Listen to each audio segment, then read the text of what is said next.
Internetin itsepuolustuskurssi. Vinkkejä huijausten ja haitallisten ohjelmien välttämiseksi. Jos netissä surffaaminen pelottaa, tai varsinkin jos ei, tämä lyhyt peruskurssi soveltuu sinulle. Taito 1. Torjuminen. Tässä tilanne. Näytöllesi ponnahtavassa ikkunassa kysytään, haluaisitko ladata tiedoston, josta sinulla ei ole aavistustakaan. Luultavasti latausta et tarvitse sinä, vaan joku, joka tahtoisi kovasti asentaa koneellesi ikävyyksiä. Torju ehdotus, äläkä lataa.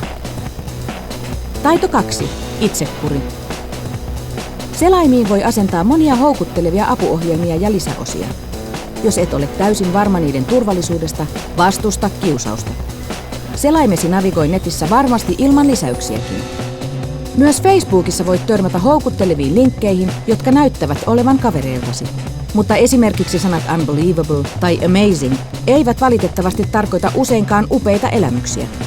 Ne voivat tarjota haittaohjelman tai useimmiten Facebook-seinällesi päivityksen, jonka mukaan pidät jostain, mistä et pidä. Taito 3. Väistäminen. Yksikään kunniallinen ihminen, instituutio tai pankki ei kysele sähköpostilla salasanoja, tunnuslukuja tai muuta arkaluonteista. Toki joskus välittömästi rekisteröidyttyäsi voit joutua lähettämään vahvistuksen, mutta siinäkään viestissä et lähetä tunnusta ja salasanaa, vaan klikkaat vahvistuslinkkiä.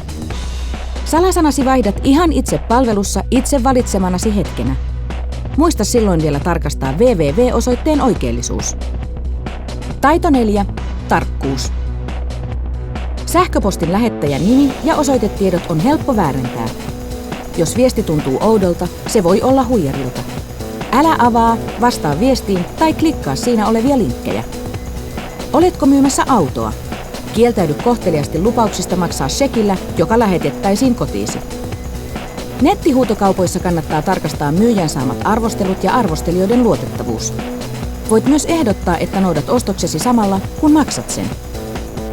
Taito 5. Pessimismi. Kautta historian huijareiden suurin onni on ollut ihmisten hyväuskoisuus. Mikäli arpajaisvoitto tai yllätysperintö tuntuu uskomattomalta, älä usko. Jos todella olisit saamassa omaisuuden, ei sinun tarvitsisi maksaa siitä. Mikäli taas joku tarjoaa sinulle töitä, joilla tienaisit helposti, joudut valitettavasti pettymään. Luvassa saattaisi olla rikollista työtä. Mikäli ovela kelmi kaikesta huolimatta onnistuu huiputtamaan, ilmoita asiasta poliisille. Olet nyt suorittanut internetin itsepuolustuksen peruskurssin. Toivotamme turvallisia ja tarkkoja hetkiä internetissä.